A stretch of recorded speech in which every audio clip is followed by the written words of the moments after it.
We need a what?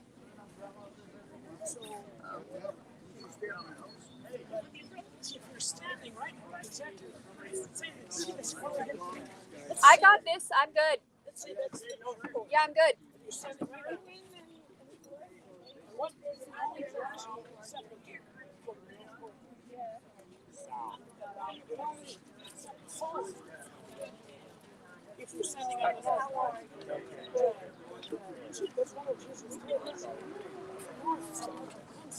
I heard you talking. Go ahead. Wonderful. John.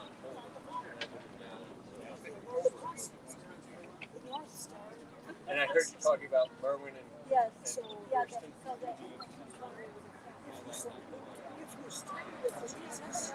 Should we move a little bit closer? Sure. Whatever you want. Let's see what the I don't know how to make it bigger.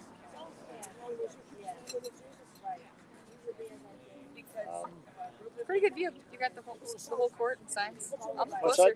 It's a good view, in my opinion. Yeah, it's true. Yeah. If you want me to go closer, I'll go closer. Yeah, I don't think we need to see the whole vote. I'd rather see more of the speaker. All right. What we need to do is have a better, bigger stand.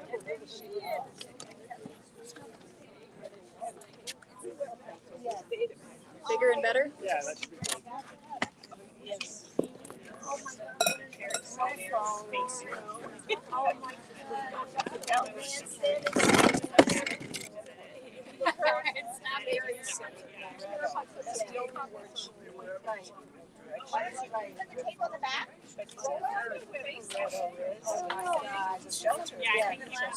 And he took them there, and then they had a lot of numbers.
I will set them up a little further.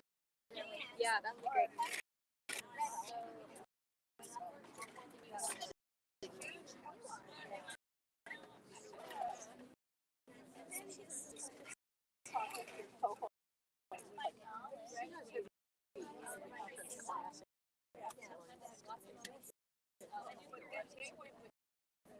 I'm sure you have some notion of why.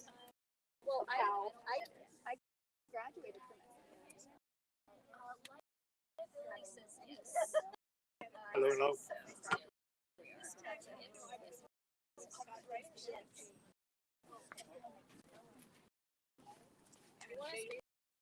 Are you going?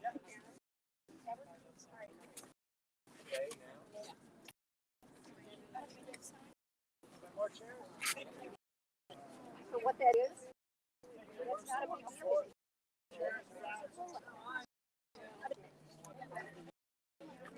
Oh, that's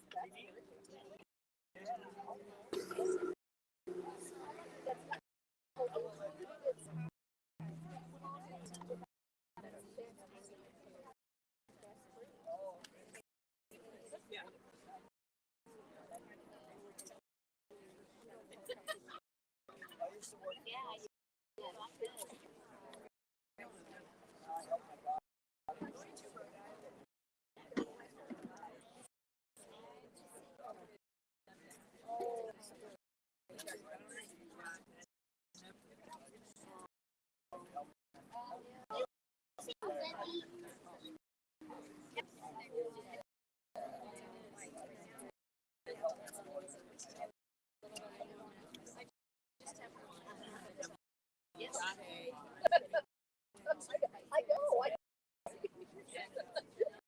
totally get it.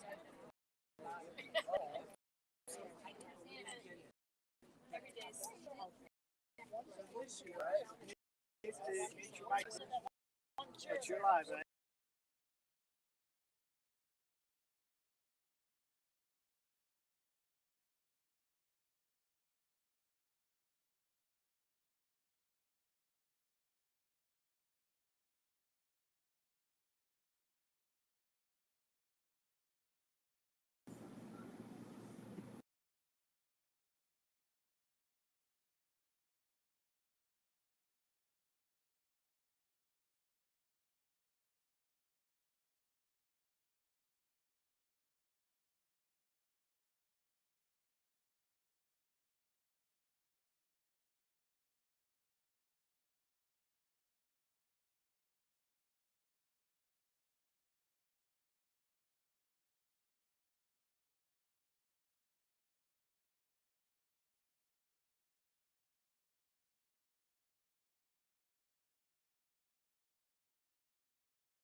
How's that?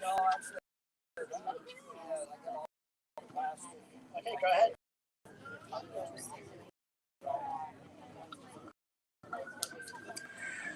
Good evening, everybody. Good evening. I'm Abe Bonowitz with Death Penalty Action and the Abolition. We're all members of the Abolitionist Action Committee, and I want to say every one of you leaders that is here today, 30 Starvin For Justice, Fast and Vigil to abolish the death penalty here. For those of you who are watching online, and we're now on Facebook and YouTube, and if you do any of those things, I invite you to go find the Death Penalty Action feed on YouTube, Twitter, on Facebook, and share it.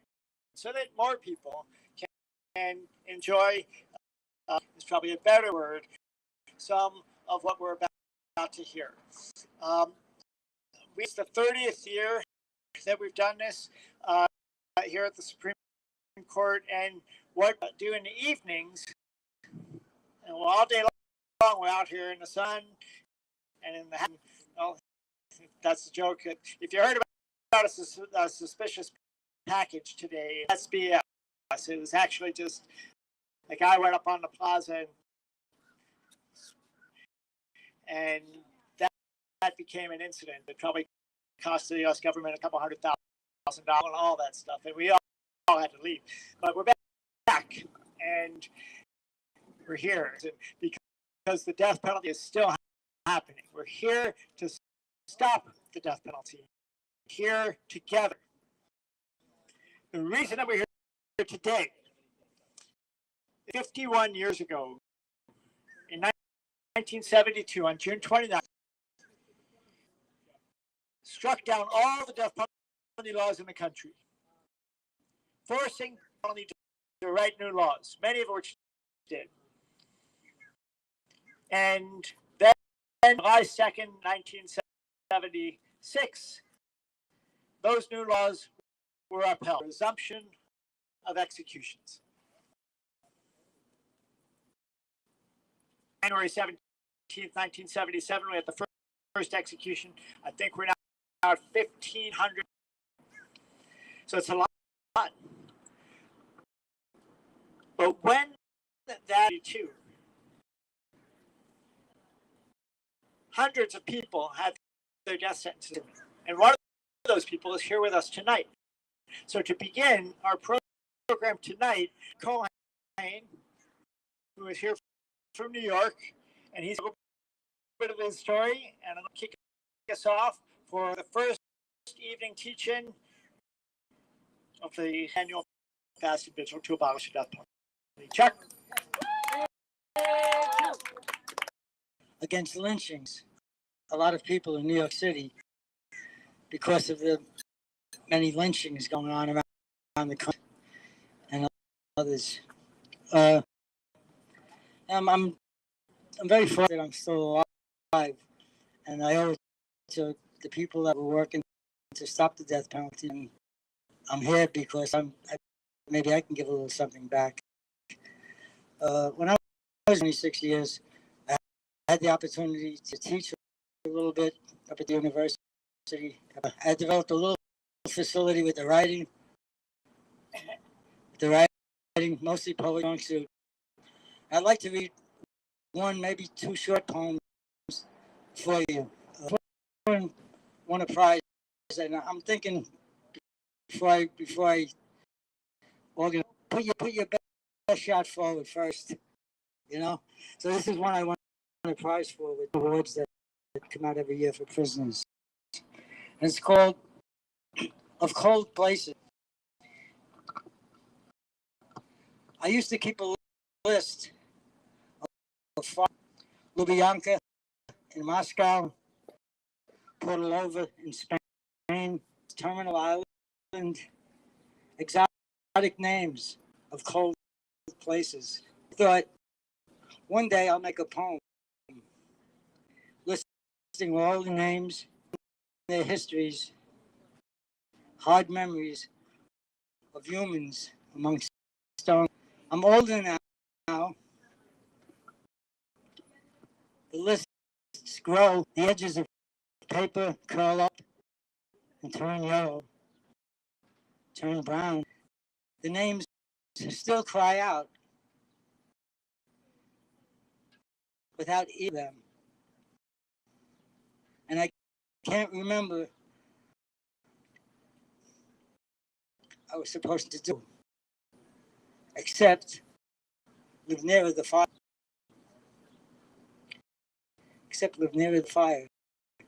The fire is going on in Texas and Florida. For me now, anyway. As I said, I'm blessed to be here. I think is appropriate too. I wrote it a month after where I was on death row in New York, they had a little yard on top of the hospital, actually. And we were only allowed to go out one at a time and it was July 4th, and I wrote this when I got back.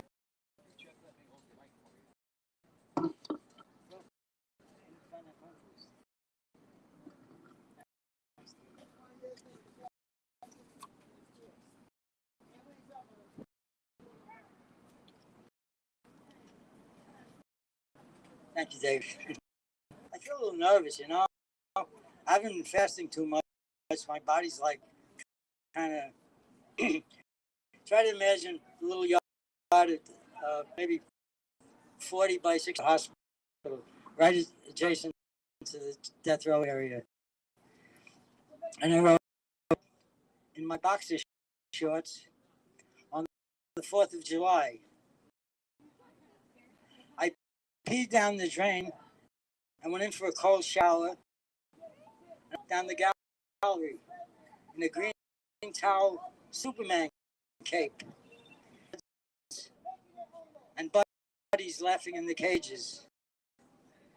And I said for the day with dignity.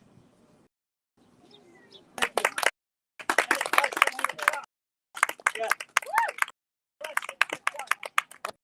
You can walk naked down the death row gallery past the guards and your friends laughing in the cages to dignity, but I managed it. I said, I'm here, and I'm still alive. And interestingly, finding freedom in the most unlikely of places, you know? Take some questions from anybody.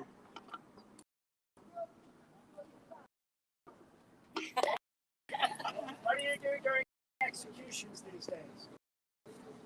How do you executions happen? Oh, I probably cry. The one I went to last August in Oklahoma. I remember his lawyer came out after he was executed, and she was crying. And I started to talk to her, and I just broke down, crying. So I'm an emotional person. Of course, that's not always to your benefit, but I think, and I was thinking about Phil Cookie a lot. You know, he's a good man. He moved things. And Kathy, and people who came down here who don't have like any kind of vested interest. I've been asked in the death penalty work. You know, like Gary Witt, minister, and I think if Gary involved in the work, I hope you'll tell people how. And Dave, who talked to a man who had been on death row and was impressed with who he was hearing, and got involved in the abolition movement in Washington. You know, so I guess all of us somehow came into the death. Keith, of course, because his brother was threatened, and Rodney Reed. You know, when your brother's saying fight, if you don't fight for your brother, who are you going to fight for? You know, us with a good family, they never get up on me, and that made a world of difference. I was kind of a spoiled prisoner. For correspondence or visits or packages, things like that, and the opportunities that came to me, a lot of them are gone. They knocked out the college programs that they brought in the 80s. I mean, that was a workable program that gave people coming out of prison to the mainstream without committing another crime. It worked. They didn't want it. It wasn't part of the agenda. So I, when I can, not too much anymore, but I'll do my best. Thank you, John. And I see, so this one-time courthouse in where you live in Erie. Is it Erie? Yeah. And Chuck also often calls me on the day of an execution, wondering what's the night. So thank you for being present, Chuck, and for being a leader today. I want to appreciate you, but especially I want to give a thanks to Daniel Flynn, who is not here but wants to be, and also Scott Langley, who is and doesn't want to be. None of us want to be here, right? But in 2017, when a number of us, again, at the top of the steps here, holding executions, and we spent about 30 hours, 36 hours, something like that. We got out, and I was driving back with Derek Jameson, one of Ohio, driving back to Ohio, and we started talking, and we realized that Donald Trump's being inaugurated behind us, or that weekend was the big party before the inauguration, or after the inauguration, whatever it was. We realized that it was only a matter of time before federal executions. We were part of the protests in the early 2000s when there hadn't been any. So we started talking with our friends, and we realized there needed to look around in the movement. We didn't see anybody that was going to be standing up and getting out there and leading the protest executions. So we created Death Penalty Action. And Scott, I know the co-founders, and Scott is still, well, we're all still at it. Daniel's now on our board as staff, and we're privileged to be able to do this work. Very quickly, there was a bit of a time, as you know, before we started the federal election. But it became clear that there was also help needed at the state level, and we've become something that we didn't expect.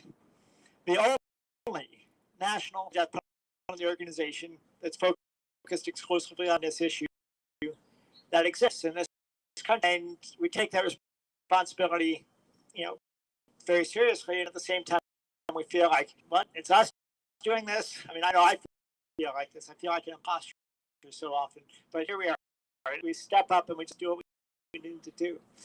And the interesting thing and the exciting thing is that we're on a reintroduction of the federal death penalty prohibition.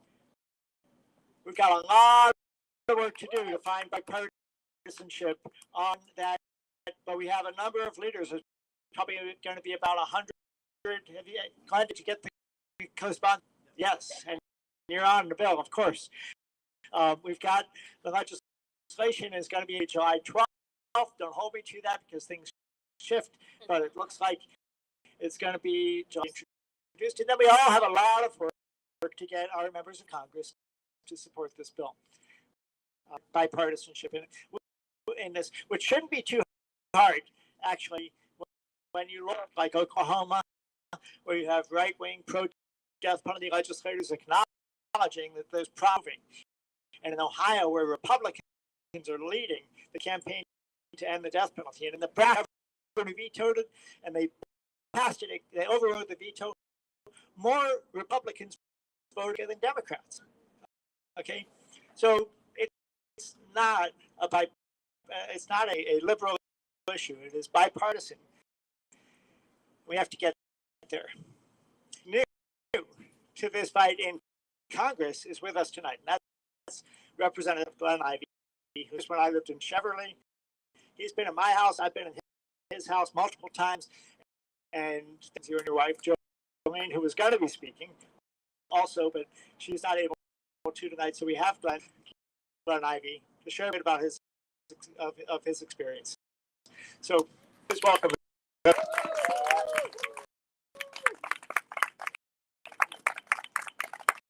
Thank you. Yeah, I'm going to have to stand in. You'll have to settle for me over Jolene. Although she did want to say this. In fact, we were here, I don't know, 10 years ago. Yeah. It was a hotter day. The weather was, the air was a little better, but still the same. I was just, somebody gave me the brochure when I came up, and it says, but murder penalty, don't they?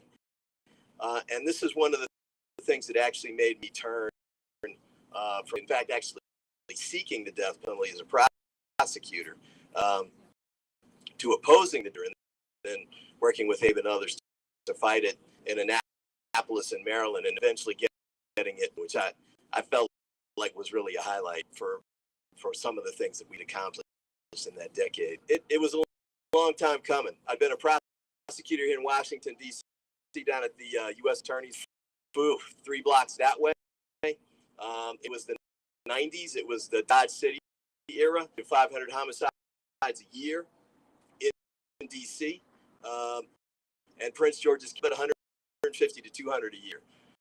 It was crazy. If those of you who lived around here remember it, it was ridiculous. People are talking now about how bad things are, and they are worse back then. So the easy turn is to say, well, we just need to get tougher on crime. We need mandatory minimums. We need lock them up. We need 3 strikes. We did all of that stuff. And so then when I left that job and came out to Prince George's County, those of you from out of town, Prince George, Washington, D.C. So I ran to become state's attorney, which is like the DA. 2002, we were still having trouble with homicides. In fact, the year I got elected, we had in Prince George's County. And so it was a big issue for me. That, along with those are the 2 issues everybody wanted to know about. So we had a number sought the death penalty. Usually they were police killed in the line of duty. And sometimes the first case to hit my desk was the Beltway sniper. You guys may recall that one. And in fact, they executed Muhammad in Virginia. And we had people as well. So I came into office, and we were seeking the death penalty in cases. An officer who was killed in the line of duty, his wife was also a cop. And so jury comes back with a conviction for first-degree murder. And so then you go to the penalty phase, and she came up to me and she said, "Mr. Ivey, I don't want to seek the death penalty anymore." Why? We got the conviction. It's the same jury. They're really likely to give it. They heard all the evidence, and they're likely to give it. And she said, "What usually works is you get the death penalty, the jury will give it, but they get appeal after appeal after appeal, and it takes year after year. I'm left with children. They're 10 and 12, and I got to raise them by myself. I want to have this coming up with them every 2 or 3 years. I wanted to settle this now so we can get on with our lives. They can continue growing up. They'll never get their father back, but at least we can move on." So I said, okay. Shortly after that, I had another case. There were 2 grandmothers. They owned a flower shop. They were in their 80s. And one day while they were selling a guy came in with a knife, slit both of their throats, and left them there to die, and they both died. So the case comes, we arrest. We charge them with first-degree murder. I bring in the families. I'm like, well, what do you want to do? The family's like, an eye for an eye. I can't believe they killed grandma like this. Over $30, you guys should burn in hell for the rest, and they should definitely burn now. So I said, okay, I see where you are. Next family comes in, and they say, Mr. Ivey, I've seen you in church before. I believe in Jesus too. And I believe it is not our place to be killed and who should not be. It's not the government's place to decide. I've got problems with the way we're strongly opposed to you seeking the death penalty. And our whole family was united against 2 families in the same case. One was, pounding on the table, one really not. And so I get a lot of these kinds of scenarios, we stand with the victims, Mr. Ivey. Where do you stand? I said, well, which victims want the death penalty, and some victims don't. Third case. Right. You just take a step back. We're live streaming. Oh, sorry. This person had been gotten off this. He'd been in death row for 20 years. And so it came back to me. We were going to keep seeking the death penalty. I had to re-sign the death warrant. So I went to meet with the conference room out in Frederick, Maryland. And it was and we sat down at the table. And they started. I said, well, I've got to make a decision about where the family stands. Well, one brother says, we were for the death penalty then. We're for he killed their parents. He stabbed them both like over 80 times. Stabbed them to death. Both of them should die, or he should die. It's awful what he did. Life without parole is too good for him. The sister then looks at me and says, about 20 years ago, but at this point, I've decided that decision. I believe in second chances. She'd had a religious conversion. She didn't support the death penalty anymore. So when she said that, and I guess the brothers hadn't talked, they turned on her. You didn't really love mom and dad? I can't believe this. And left. They were arguing and they were like attacking each other over this. So and then there was a couple statistical things. In Maryland, one is, yes, in deep blue Maryland, the death penalty was sought more often for African Americans, especially if the victim was white. We're in two counties, Prince George's County and Baltimore County, than any other place. So if you killed somebody in a different, less likely to get the death penalty. And the other part was in Prince George's County, that penalty hadn't been imposed for 60 years. And so I looked at this. Her husband was a police officer who'd been killed. And she called it a cruel, you guys go after the death penalty, you pretend like you're doing justice and you're being tough, never gets imposed here. And I thought, you know what, that's right. She's right. Posturing thing from a political standpoint, knowing that it wasn't most of the time. And if it did get imposed, it was usually on a race, and they were almost always low income. The people who got the death penalty were sent to death row. And the NAACP, Ben Jealous was there at that point. But a group of us came together. Asked me about it. I said I had my conversion on the road to Damascus. Not against the death penalty. I was the only elected prosecutor to do it at the time. And it took a while. You guys have been working at it for years. I've been on the other side, but then and joined all of you all in fighting the death penalty. One other quick story. So I just got elected to Congress. Over the years, I figured, you know what? I left office in 2010, figured I'd office, so I started doing legal work. I got a call from a guy who was in jail, and he'd been years. And he'd been in jail, even though he wasn't the shooter. He wasn't the shooter. The shooter died before. So he was still in jail, first degree felony, hadn't killed anybody directly, but he'd served 35 years. And he said, can you help? Laws are changing. I've had a good stretch. I've been doing good work here around. Will you be willing to help? And I reached out and found out from the warden he was helping people out. And I said, well, you know, I talked about second checks of violent offenders, because that's bad politics, right? First time nonviolent offenders, everybody will say that. But will you give somebody a second chance who's actually committed, not just but a murder? And the answer for me had, up to that point, had been no. But then maybe I've been wrong. Maybe I should give this a try. So I told him, and my phone started. I told them, you can't tell anybody. I didn't charge him anything. I said, A, that I'm helping you, and B, you definitely can't tell him I'm not charging you anything. So what does he do?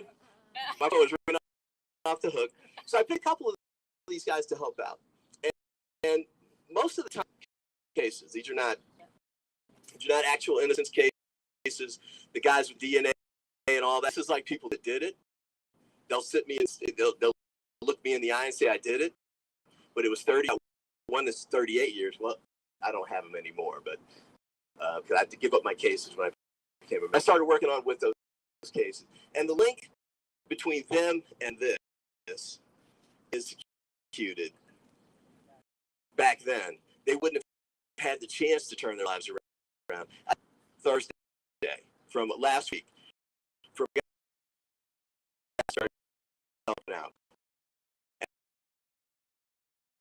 for double murder. They sent him out to Kansas, and he asked me to help him, and I said that I would. Well, we just found that it looks like he's going to get out. They're back to Prince George's County. The judge gave him the hearing. The warden in Kansas said, this guy has been such a model prisoner that if you let him out, we're going to hire him to come back to the prison, to come back and continue the programs that he started working because he's making that kind of. But if he'd been executed, he wouldn't have been able to do that.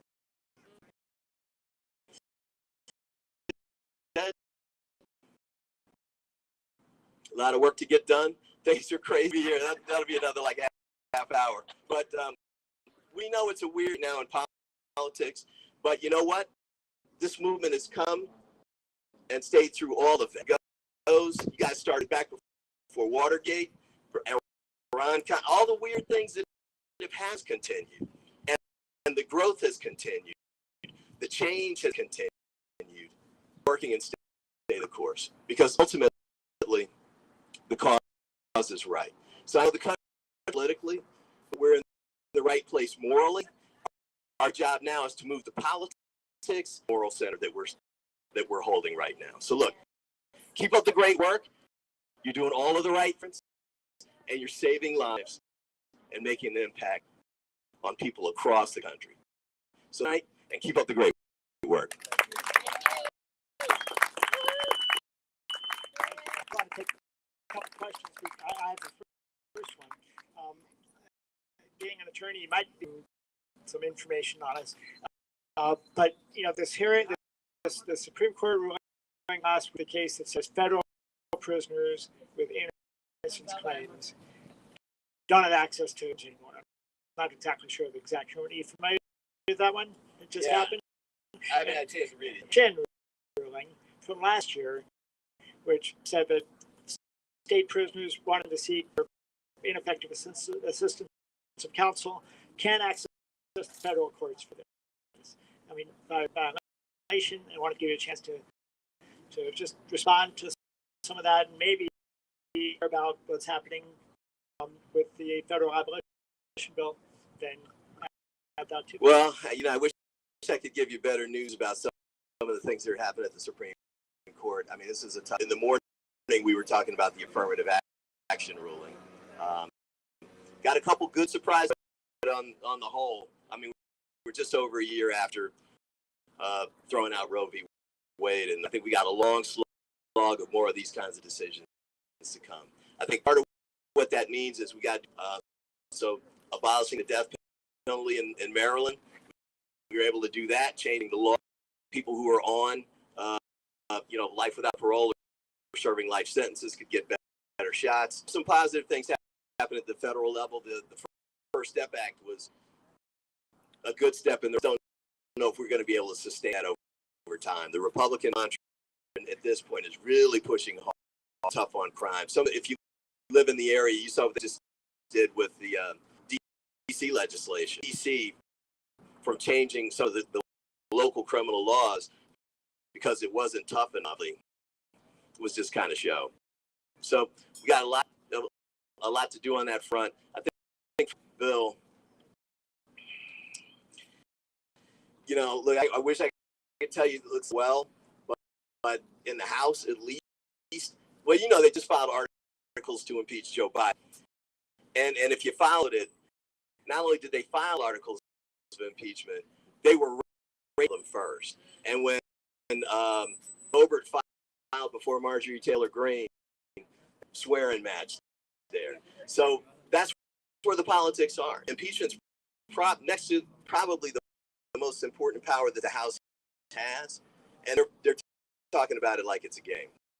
So right now, I think we're facing those challenges. I think the next step will be shutting down the government to the sort of the threat with the debt ceiling, and then we're into the presidential cycle. So we're going to get something major done right now. You know, don't bet the house on it. You know, don't give up either, right? Remember last Congress when they first got elected, 4-vote majority, and they were saying like, the House is broken, nothing can get through. I was on MSNBC one time, and Capehart said, "Well, Glenn, it's like tires. I mean, it's not going to go anywhere. It's the most consequential Congress we've had since LBJ. The legislation that got passed, all the impact, the trillions of dollars, the real huge changes that were made. So it's doable. We just have to make sure we stay the course, keep working. We got to. There's going to be pivotal elections to get these things done. We got to take the House back and hold the Senate. But you know, it's keep doing the groundwork at the state level." I need to go. Right, the people that are here from Maryland. So Jane Henderson is here, who coordinated that campaign, and Art is here. Who else is here from Maryland? If you live in Maryland, come on up. Celebrating the 10th anniversary of Maryland abolishing death penalty. Say just a couple words about that. You don't have to. She just showed up to celebrate. Yes? No? The only shirt I could find. And it says, "Love and Happiness, 13 Maryland General Assembly," which is when we passed it. So I thought it was actually done by a local business who sold them because of the assault weapons ban and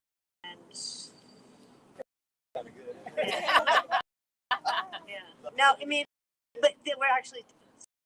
She was telling me about what's been like. The third was an environmental bill, and I can't remember what it was. Maybe it was offshore wind. I don't know.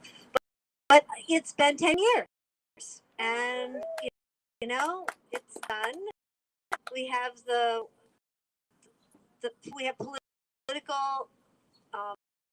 No one ever wants to talk about death penalty again in Annapolis, and so there have been bills introduced. But so we're lucky that we're on that side of it versus being and there were a lot of people who are involved, and a lot of people, some people aren't, so sort of sad. That's what happens in 10 years. We lost Benita, heart and soul, and flipped some of the most conservative guy I ever thought would ever flip, because she basically made them feel like we're going to not listen to her, and so they listened.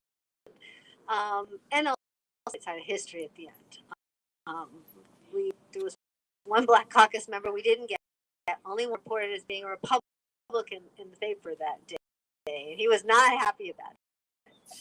It's just amazing what we did at the end in terms of the hearts. And I just want to thank Glenn, who at the time was the sitting state's attorney at Bridge's camp. As far as I know, still the first sitting state's attorney or prosecutor in the country to act in the fight to end the death penalty. I don't know that anybody else has done that. I made some places that you can tell me about, but Glenn was the first anyway, and say, and I remember what I think was when you had to sit across the table from victims' family members. Just hold that story. Good. So you're right. Yes, I remember you telling us that. Just lucky to be on this side. A lot of hard work, and thanks, Abe, for officially be 10 years on October 1st. So come on in and let's get. And Glenn is. Jane, you got it. Here we are.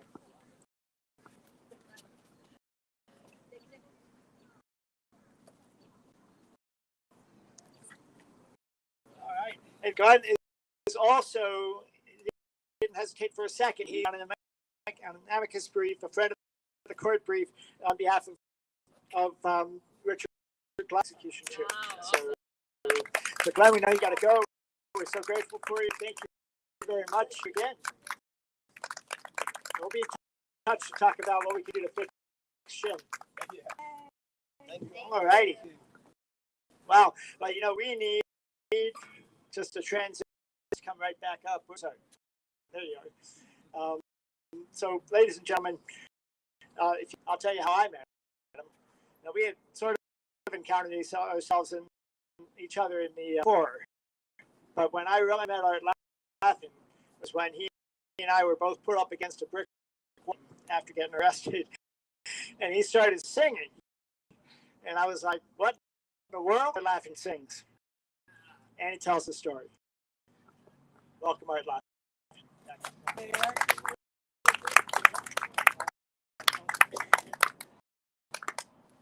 Abe. Let's give another round of applause to Brother Abe and Scott Langley, who's not here. For bringing us together again.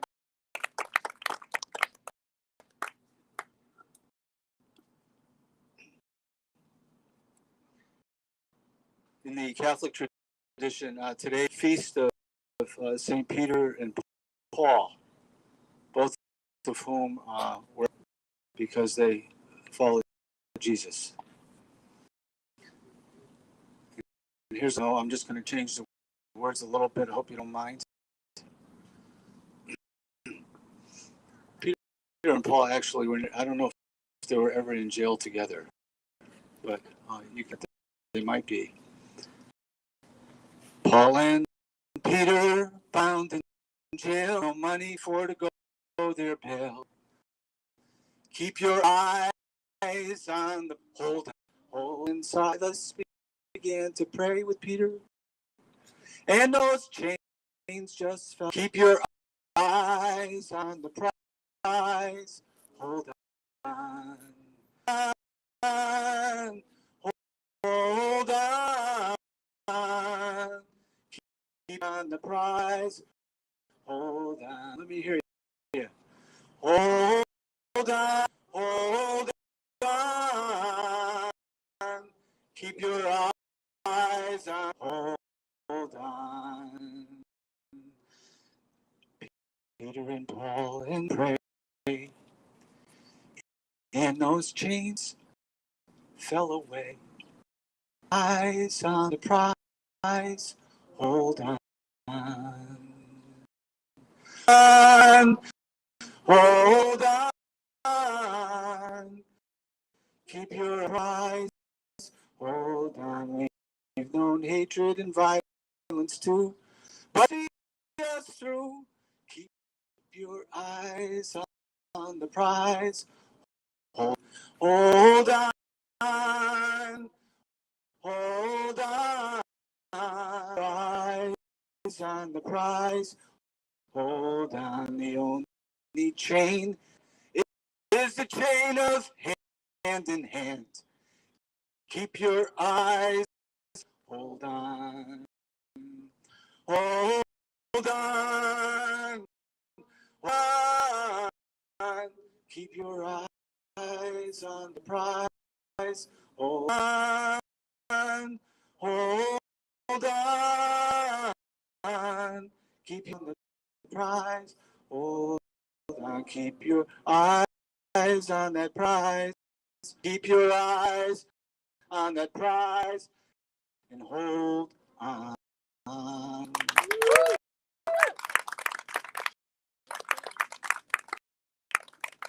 I got involved with this amazing community of healing and hope and resistance, and it was way back in around 90, and I was receiving with the day Catholic worker where I live, and some of our community members here, Kathy and Mike and Miles is here, as an intern volunteering. But at the time, from A. Bonowitz, and the request was, could the Catholic workers who were breaking a fast and a death penalty? And I said, okay. Where and when? At midnight on July 2nd at work. And I said, what? That's kind of an unusual request. Let me see. We'll try to do it.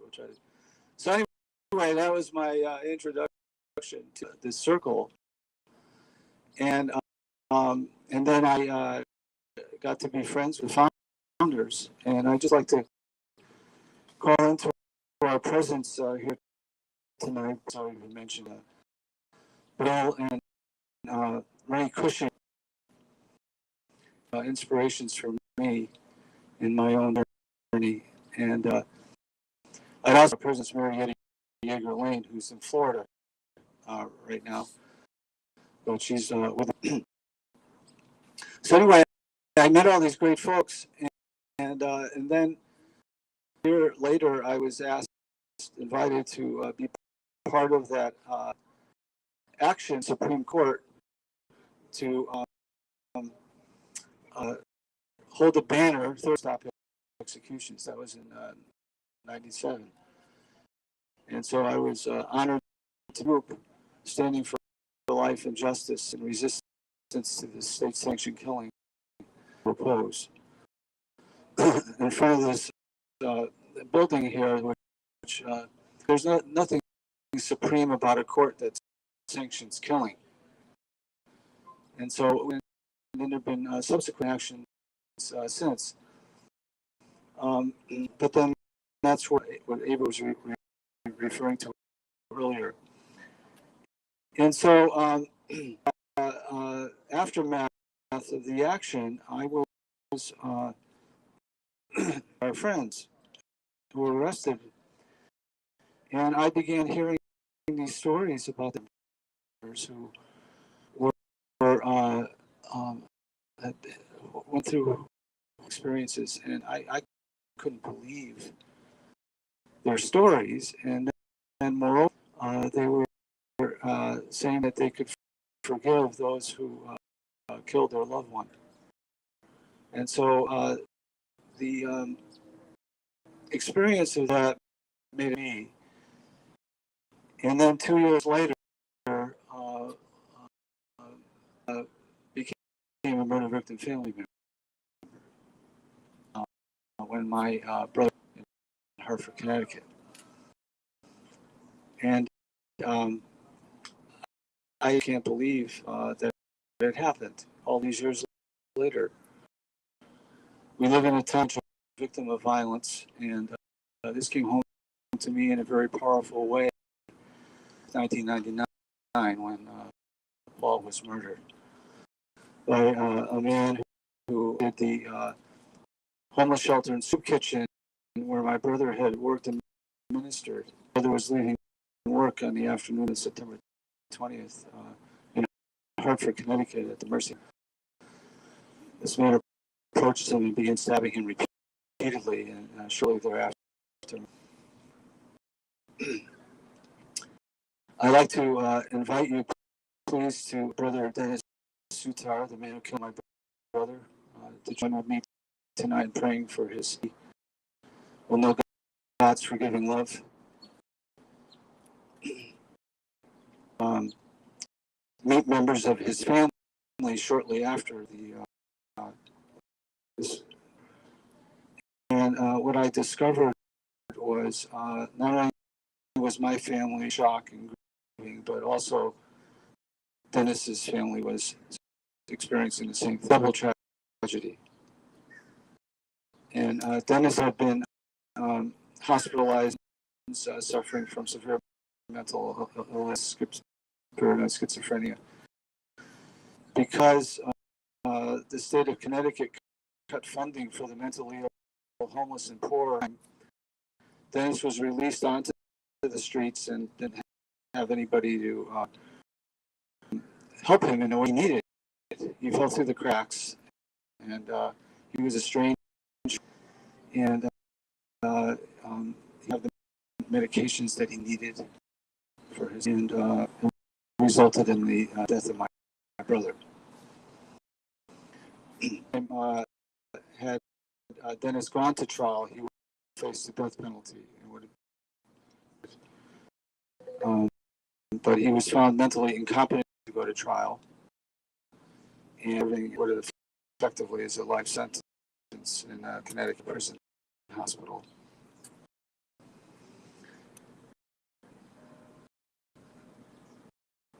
I believe to honor my brother Paul is to work for the prevention of violence and not to replicate. And I stand here with all of you with that hope and prayer that through our and through the actions of so many past today, that this all state-sanctioned murder and killing will be abolished. One of the things that happened after my brother was murdered, I was in total shock and disbelief. It was really through the grace of God and the prayers of so many people that my family were able to get through this unspeakable tragedy. One of the things I did was I turned to the spiritual bedrock, and I what Jesus said. Jesus is the only religion to have been executed, and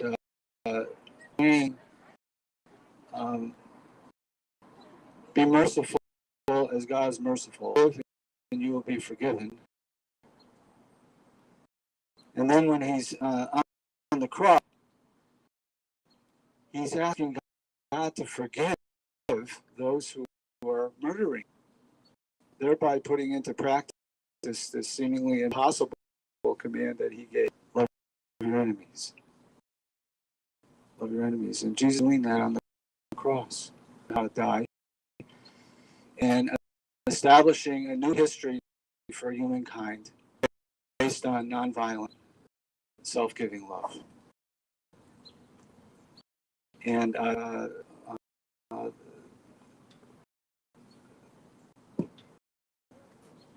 for those who say they follow Jesus, we have to do what Jesus requires of us, which is to love one another and to practice restorative justice, as God is merciful. It doesn't say be vengeful as God is vengeful, as God is merciful. And so that's our command, and it's a command. Again, through God's grace, all things are possible. And so, in closing, I just want to acknowledge all the murder victim family members that are here, and maybe others who are not here. Brother George White here. All the members of the Journey of Hope, and we call into our circle tonight to all the victims and their families, all in their families, and we the prayers in our hearts for all of them, everywhere in our world tonight. And so I just want to close with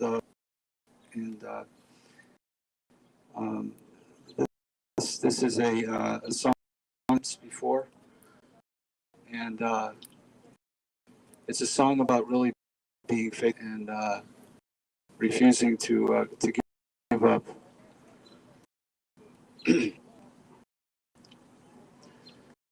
We shall not be moved. We shall not move, just like a tree that's standing by the water. We shall not be. We shall not be moved. We shall not. We shall not be. That's standing by the water. We not be moved. No more killing in my name. We shall not. No more killing in my name. We shall not be moved. Just like standing by the waters. We moved. No more executions. We shall not be moved. Executions. We shall not be moved. Just like a tree. The waters. We shall not be waiting for the victims. We shall not be moved. We're stems. We shall not be moved, just like a tree that's standing by water. We shall not be moved. We're stems. We shall not be moved.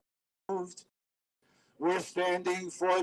We shall not be moved, just like a tree that's standing by the water. We shall not be moved. We're standing. We shall not be moved. We're standing for justice. Shall not be moved, just like a tree that's standing by the wall. We shall not be. We shall not be moved. We shall not tree that's standing by the waters not be moved. Amen.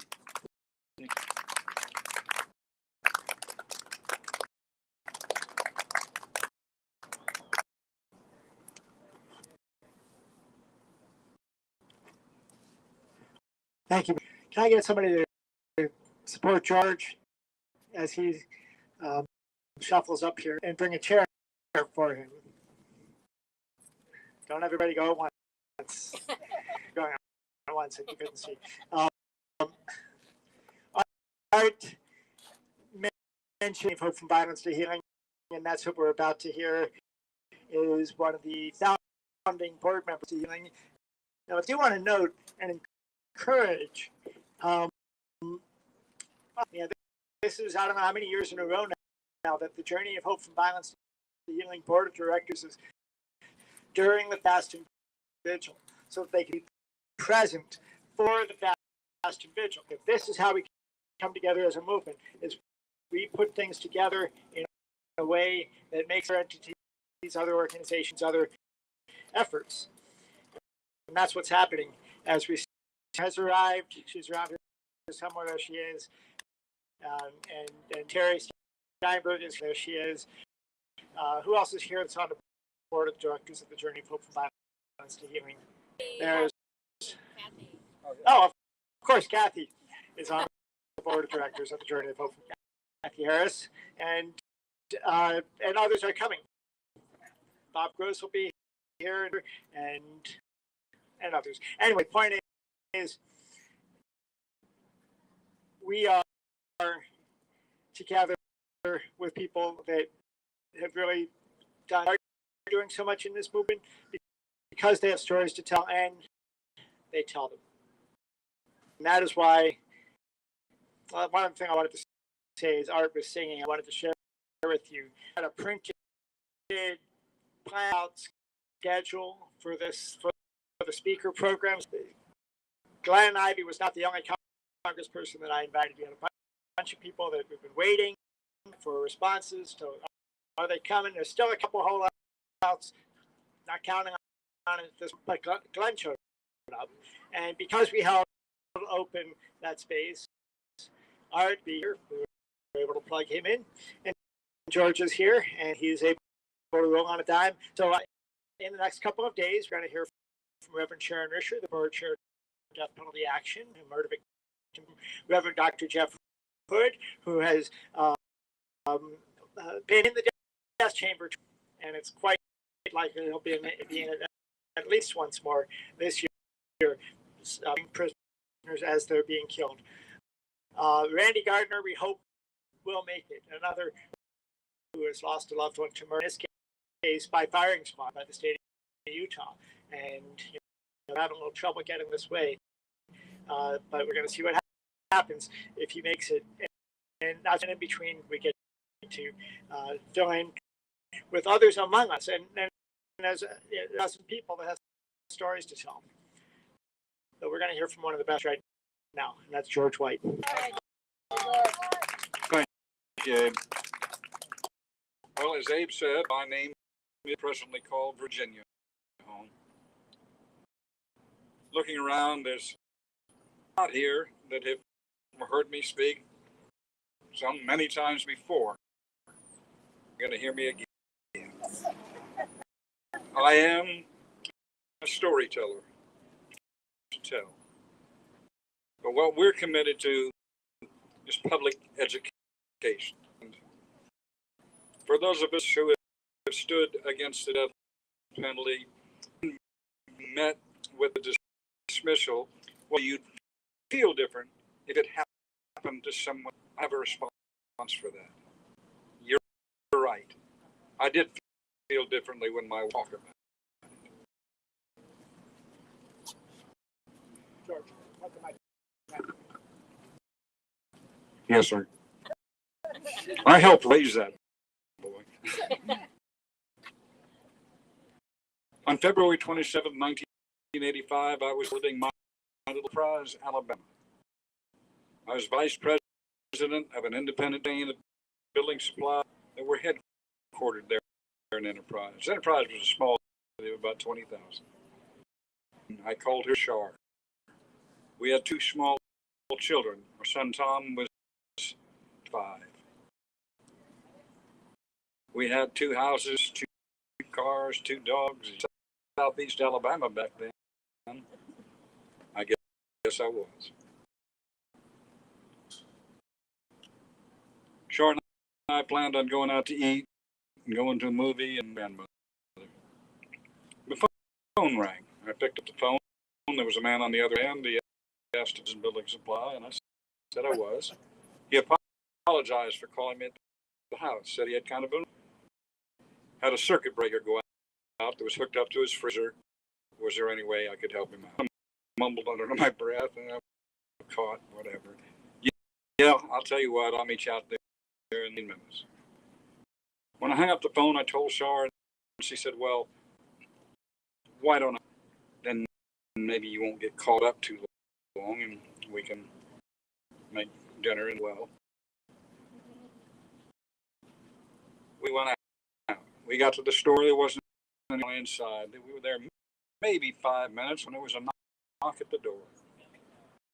I went to the grateful customer. Instead, we were confronted by a man with a gun. I opened the safe. I gave him what was there. Gave him my wallet. And then he told us to go out there, and he gestured out to the showroom area where the cash registers were. There wasn't money in the registers, but he had the gun. As we started out beside me, he was a little bit behind. As we approached the door, I stepped it open and turned to look to see which way he wanted us to go. And Char stunned. The first shot was fired. And again. And again. And again. And again. My next conscious, and I had hurt. I'd been struck 3 times. Abdomen and arm. It was quiet. He was gone. And then I saw my wife lying pool of blood, a large pool of blood. I struck out the phone, I called for help. Then Char coughed, and I went to her. And there was plastic on the top of it. I grabbed onto the plastic and got down on the floor. I lifted her head, and then I saw her face. I looked remains of my beautiful wife's face. I looked at the insanity and horror of murder. And literally, my God.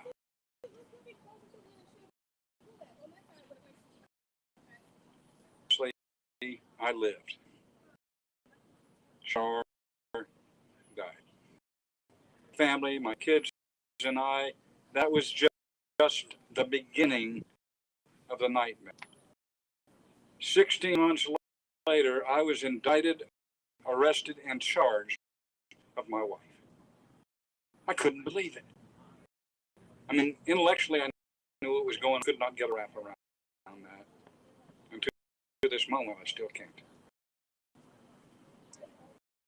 I was held without bond, penalty. We went to trial. I had a lawyer known slightly, and I hired him. I paid him $1. It was all like it's frozen my assets. They're not supposed to do that, but by that time, that legal question got cleared. You informed me up in so many ways. But the lawyer, Alabama, public. Thank you, Abe. Abe's for public defenders, but Paul got appointed to Ray Young, country lawyer.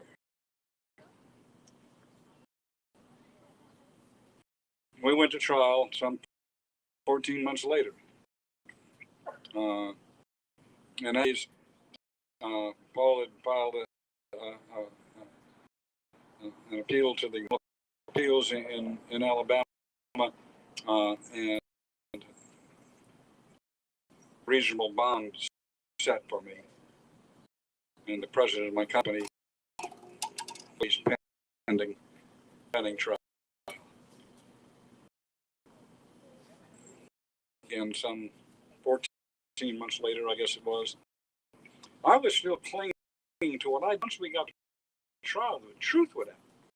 And justice, whatever that is, would prevail. I knew it could, but that's what I kept holding on to. We went to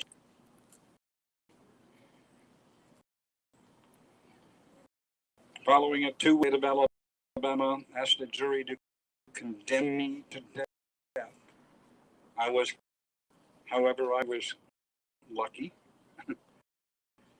I didn't get a death sentence. I received a sentence of life, which in my estimation was another lying day by day of this story.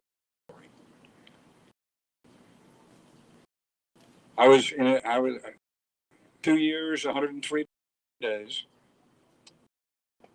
Not that I was keeping count. And then on the first appeal, a unanimous decision by the Court of Criminal Appeals must set aside on 3 different 21 issues we went up on appeal on. They only took up 3 of them, and they said, well, that's enough. I was released from prison on bond. Paul and I thought, okay, now we'll get a fair trial. 3 years passed. Now the label was back on again.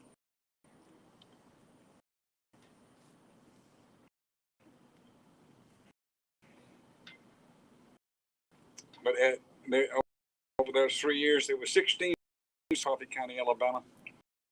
And at each of those sessions, we would appear.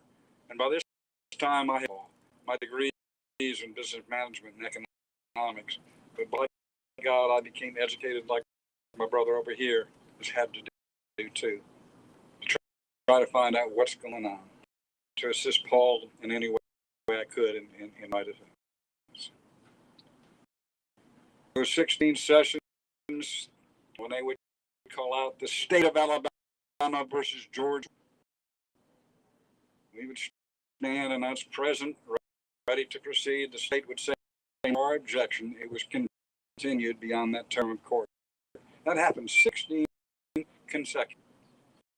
Finally, it took us going all the way back to the Alabama on what they call a writ of mandamus. You ask a higher court to do what they're supposed to do under the law. We went under speedy whatever. Finally, on March 31st, more than 7 years from the night Char and I were shot. More than years. The Alabama Supreme Court ruled I'd been denied a speedy. Their remedy was, well, take him to trial in the next 30 days. Well, that's what we were after, but that don't make no good sense. For the end of April. But it didn't happen. See, over those years and others, did a lot of looking. And Paul and I uncovered evidence of 104 separate items of evidence in state files that was supposed to have been turned over to us.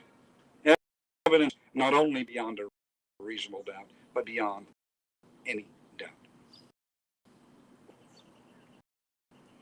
Paul said, "George, we've got a choice.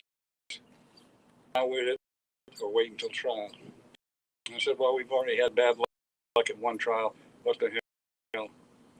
So we did.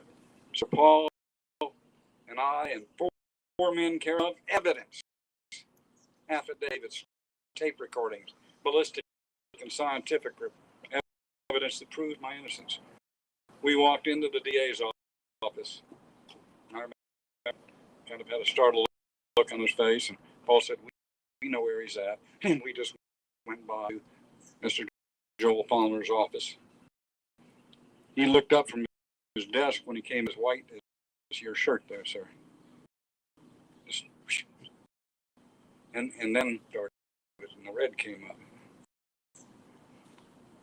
And Paul desk, and he laid the first boulder in front of him and said, "Joel, this is over.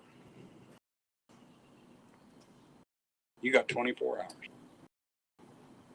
And Palmer opened that folder and looked, and it was a letter of reprimand from Dr. Carlos Rayburn, executive director of the Department of Forensic Sciences in Alabama. It was a letter of reprimand for the man who did the ballistics and identification on the firearm, and it cited his tragic errors in the evaluation of evidence in the Charlene White case. Palmer looked up at Paul and said, "I've never seen this. Joel, it doesn't matter whether you've seen it or not, or you had one of your people read it to you." We turned and walked out there. We got outside. I turned to Paul and I said, he said, "Well, we'll find out tomorrow whether we did it or not." The next, got a call from Judge's bailiff office and said, "Mr.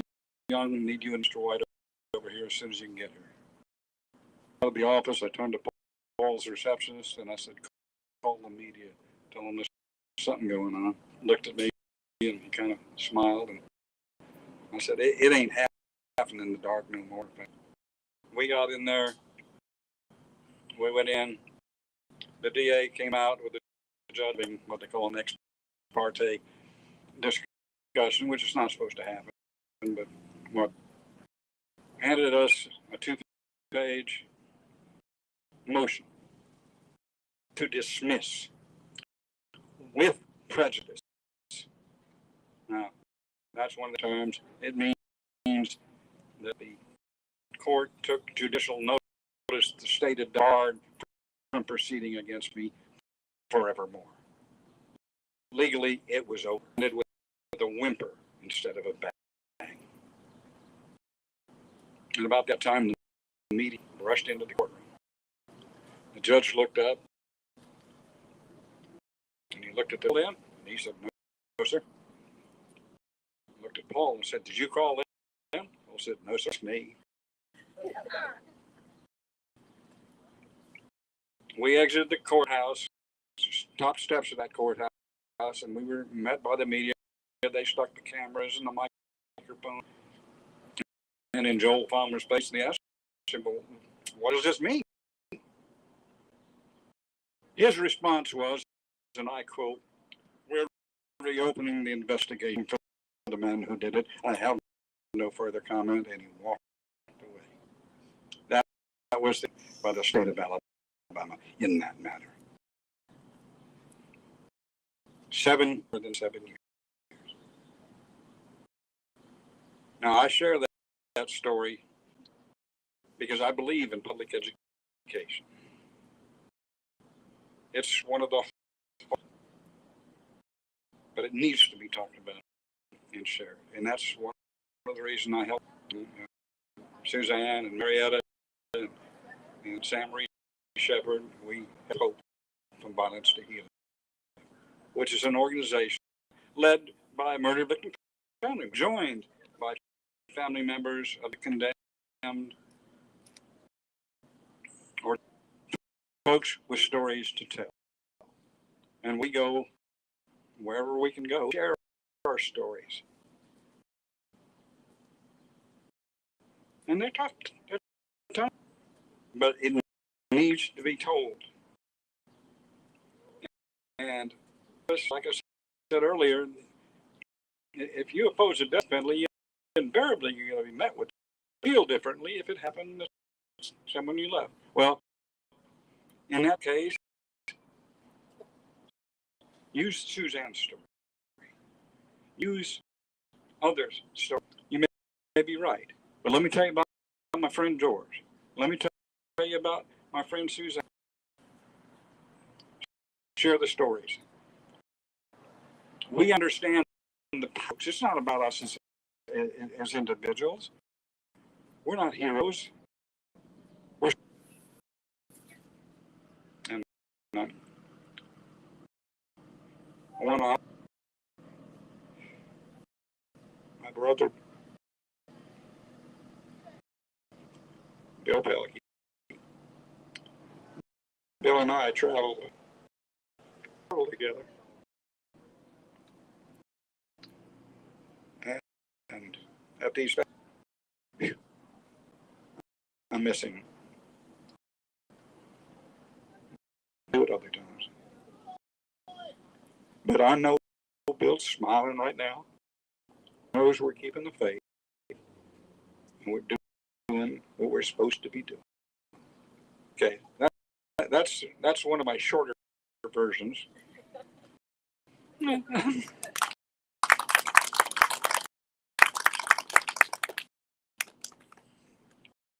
If I truly felt, by the way, I went from ambivalence about the death penalty. Those years, nobody ever came up to me and said, "Mr. White, where do you stand on the death penalty?" If they had back in those years, but I probably would have said, "Well, I'm a good American. It's the law of the land. Thank you for this, so I get to work." But I was raised. My mother was a Roman Catholic. Daddy was a Southern Baptist. Raised in Catholic schools and what have you. I never remember having a discussion about it. Never heard it talked about from the pulpit or in a class. And thank God for you young people that have Rick Halpern and followed Rick's direction to get down here. Rick, a dear friend and a hell of a teacher. Am I right? Yeah. Yes, you are. But to wrap this up, it wasn't the hatred. The 7 years. It was love. It was a love of family. I had cursed. I never stopped believing in God, but there was a time I had a love hate, and He kept on loving me in spite of me.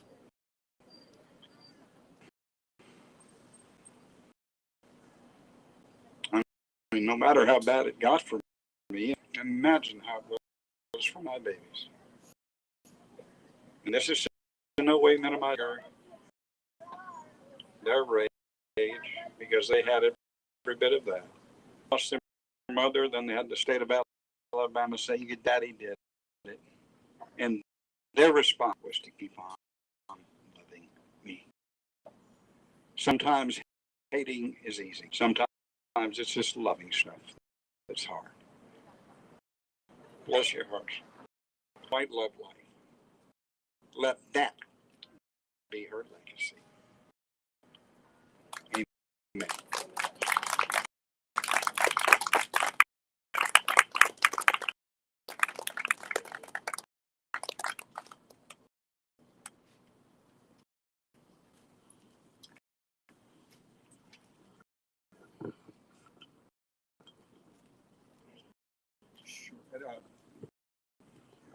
Does anyone have any questions? About the red cup. Oh, another short story. After I had been, short being relative, when I'd been ill, it was a very old jail that had been condemned 3 times. A bad situation. But my mother, and she would come and visit me on Sundays for 1 hour. And she would come and go. There was a walkway that went all the way around. We were like monkey cage. We were locked up in. And mom would come and you know, she was, you know, telling me to hang on and what have you. And so I need it. And I said, well, I hope to get out of here soon, but you can bring me a coffee cup and some instant coffee, and set for like 300 degrees. We could make coffee, and I can have. So when she came, she brought, and we were talking, what have you, and she handed me through the bars this red plastic, and I took it, and she reached through and patted my hand. And she said, "Courage, son." And I said, "Mama, I don't know that I've got any of that left." And she said, "Sure you do." Into the cup and said, "Anytime you doubt it, look at that cup, and you remember there's at least that cup." And one of the few things that made it all the way through my prison experience. My mom passed away when my victims she had her heart broken by the state of Alabama. I brought that cup along on the first 2 or 3 journeys, and then I started with a picnic table and what have you. So I retired it. But I've always got a cup nearby. Sometimes I'll touch it, and it will remind me. Bless your hearts. Bless your hearts. Amen.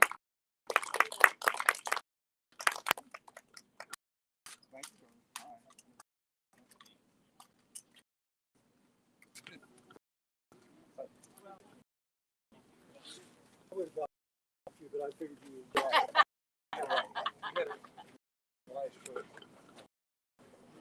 Thank you, George. Everybody, another round of applause, please.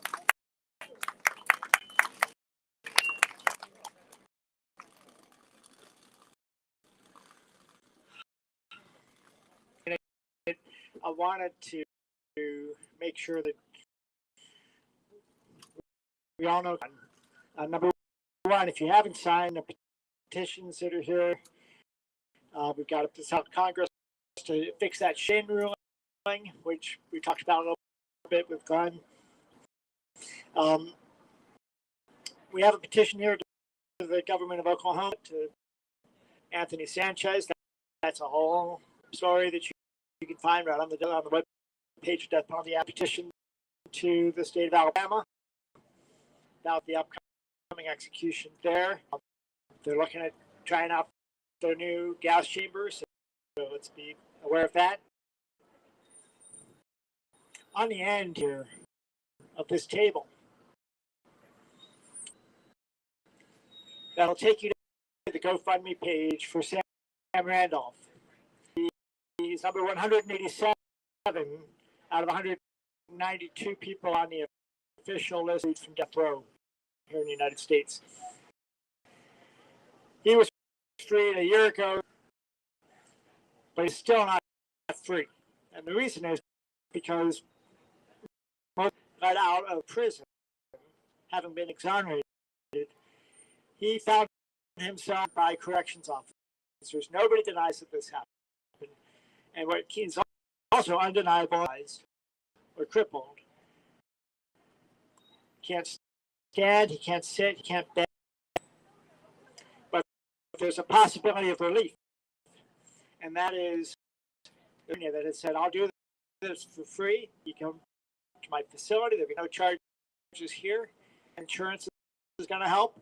But Sam still needs over $100,000 to be able to physical therapy that needs to take place and the medical transportation. Last I checked, we're over $30,000 since yesterday with him in front of the Capitol in the state of Pennsylvania. More than 60 people, 60 more people who, we're just asking, we're giving people the opportunity to help this guy. If any of us knew somebody that actually had the capacity to make significant donations, $5, somebody that could chip in $5,000. What if we could get him to $100,000? That's what I'm trying to do. We're going to see if we can do it. I want to invite everybody here also to share. And if you're watching this online, share. The links are on the web, and etc. So that's Sam Randolph, and he is with us. And some of the people that were with us that are his friends down in Pennsylvania, they might be coming up here during this weekend. Lastly, before we get to our closing announcements, I want to recognize and invite Pat. Come on up.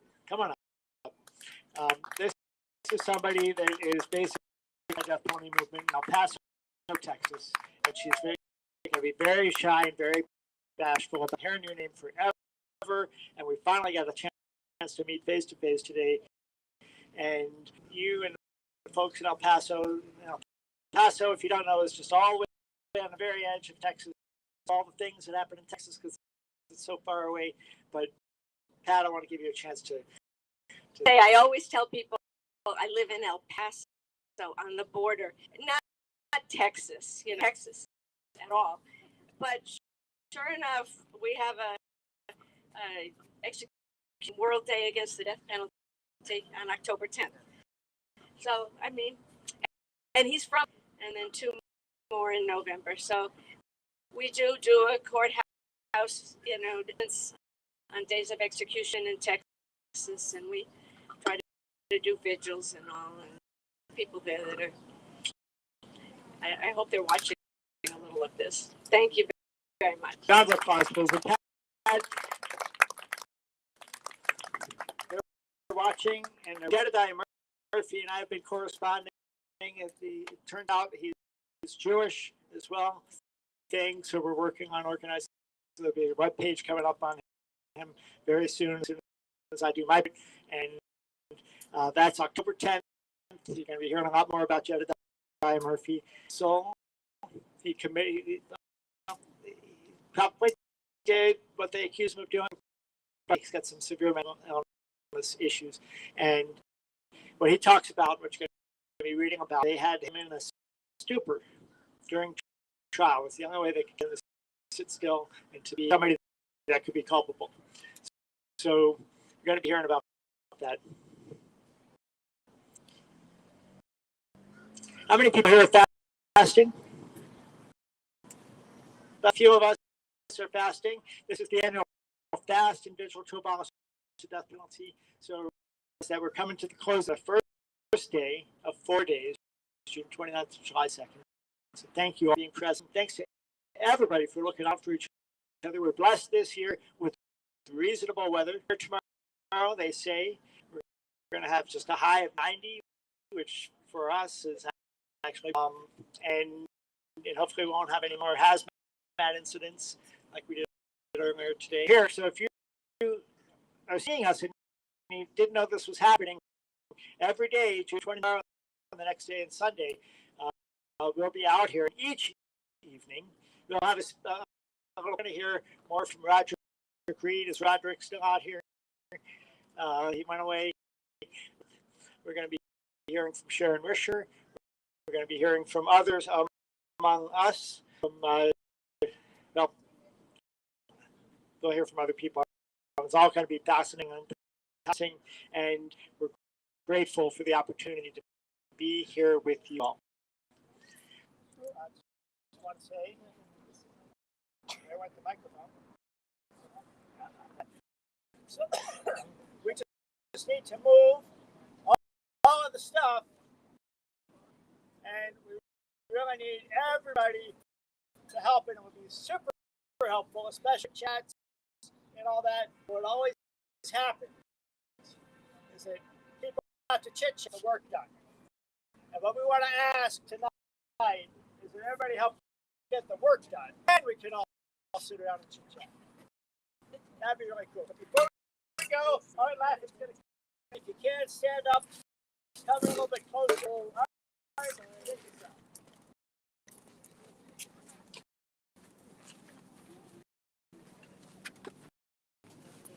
come together. Come on in.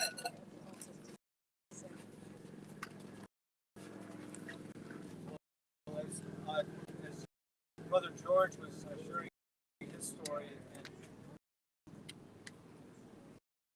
sharing also about the journey of hope for violence, he was so grateful for this circle of hope. And you hear, you get to know some man like Brother Charles and others who have experienced the unspeakable tragedy of murder, who will enter into this process of healing as well. And that's what helped me.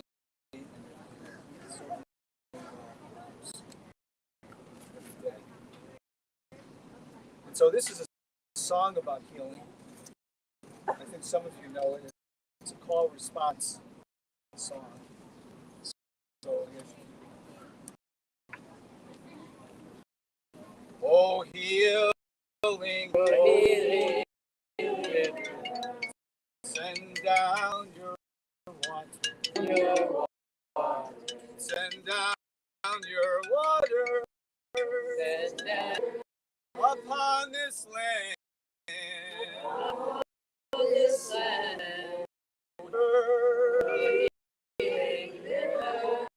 Send down your water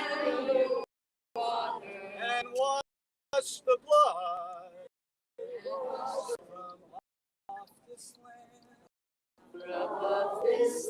land. Oh, healing. Send down your water. Send down your water on this land. On this land. Oh, healing. Send down your water. Wash the blood. Wash the blood. Off this land. This land is thirsty.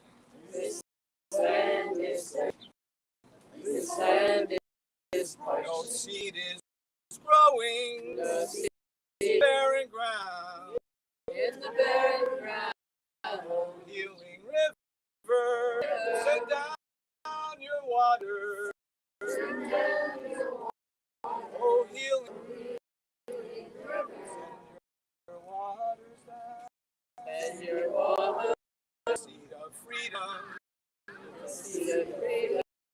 Awake and flourish, and your deep roots nourish. Rise, healing river, down your water,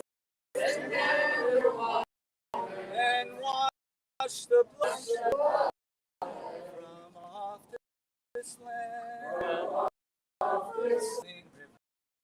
Oh, healing river, send down your water, send down your water, send down your water upon this land. Oh, healing river, oh, healing river, water, send down your water, and wash the blood from off this land. From off this land.